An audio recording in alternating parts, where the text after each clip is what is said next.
About both Chris and Nicole and the fact that I wanted to get this right. I thought I'd begin by quoting a former Prime Minister of Australia and say that this wedding today is a victory for the true believers. This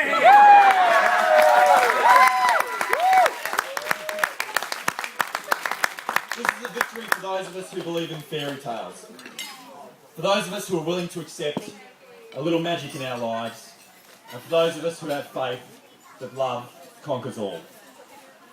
Nicole and Chris, you have lit a path and you have shown us the way. That is not to suggest that a love like this happens by chance. We know that love takes hard work.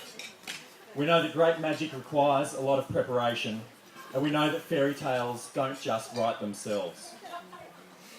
But for those of us who require, or those of you out there who may require any further assurance, let me give you some of the empirical evidence that is plain to see around us. First, let us begin with the location and the setting of where we are here today. Every great love story needs a great backdrop, whether it's an enchanted forest or a magical kingdom. To Nicole and to Nicole's family, you have delivered in absolute abundance.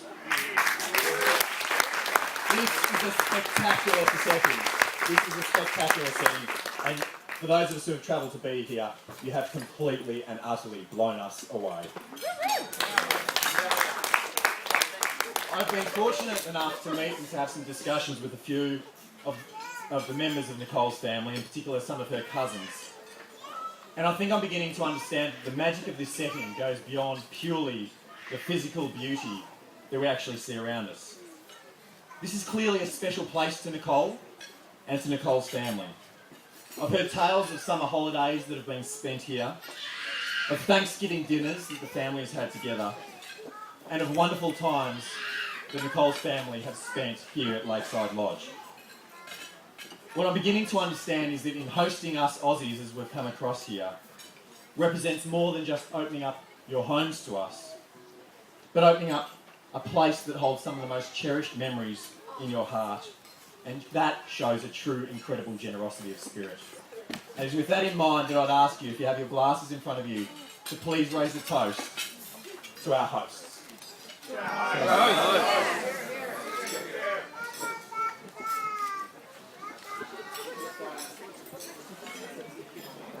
Every great love story also has its list of support characters. And Nicole and Chris, I'd ask you to look around you today and realise that you have a huge cast and crew who are here to support you as the stars, not only today in your wedding, but for the rest of your lives. Nicole, obviously I don't really know your family that well, but I know what I've observed and what I've seen in terms of the effort that has come from your family. But the one that continues to come up is just how loyal he is.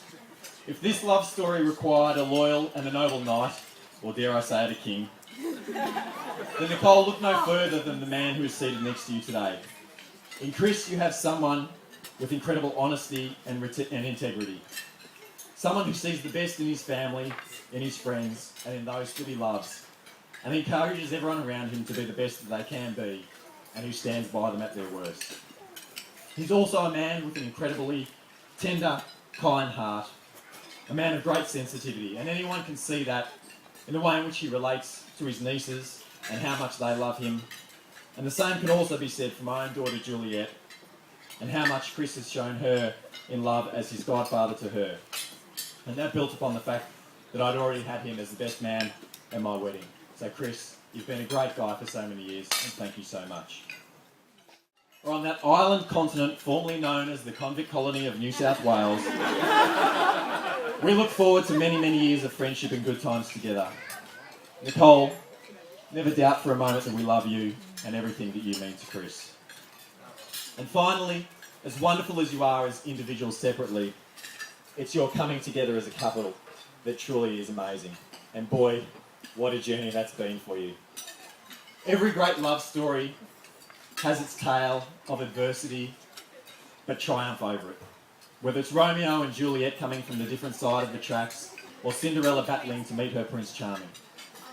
You two have come from the other side of the world to be together, and that's just the beginning.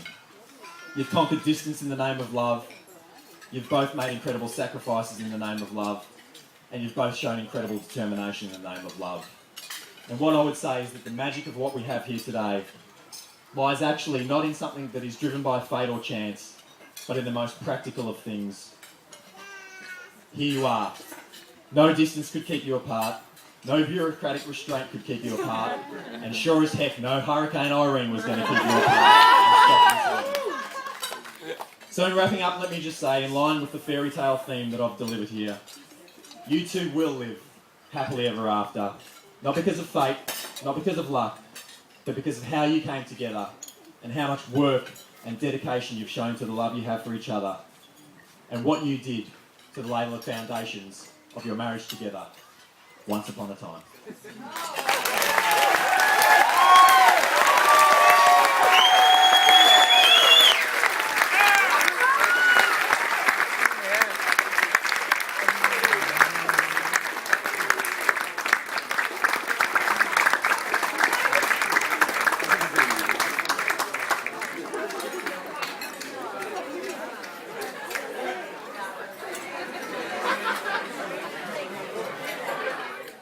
His favourite TV show growing up was Beverly Hills 90210. And what a surprise, he was a Kelly, Jenny Garth fan, and he married a blonde American.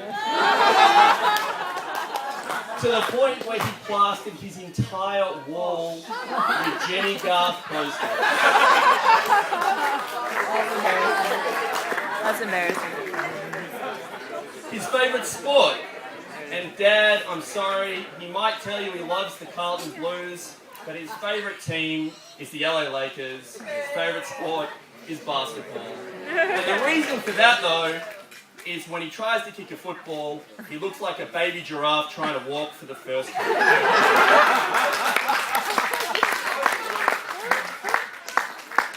His favourite movie when we were growing up. In fact, the only movie I can ever remember him going out and buying was White Men Can't Jump.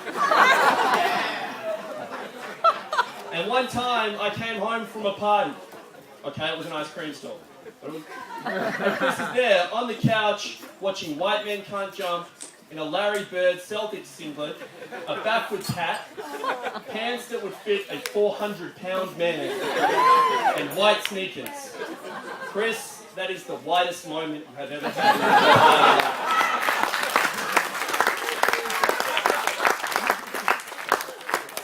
Chris's favourite music is hip hop. An American genre. It's New York. That's the birth of hip hop. I don't know.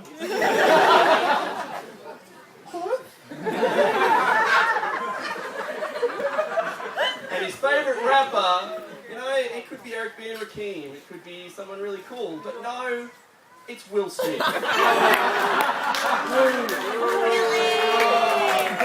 And Will Smith, who I love, don't get me wrong, he's got some classics, has inspired Chris to try and be a white rapper.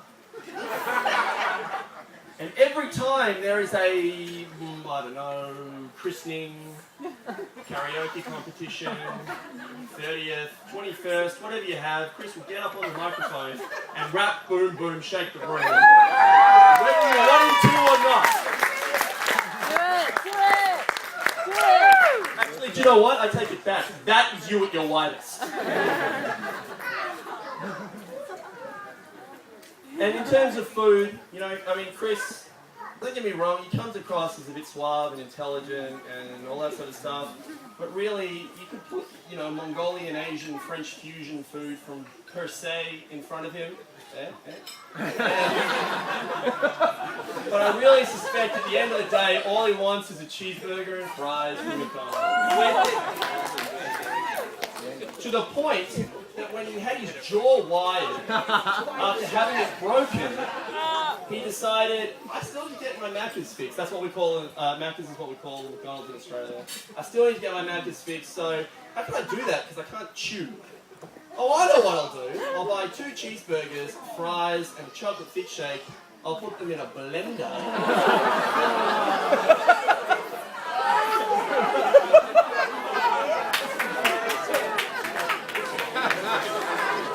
and I'll drink that down. That's how much he loves America.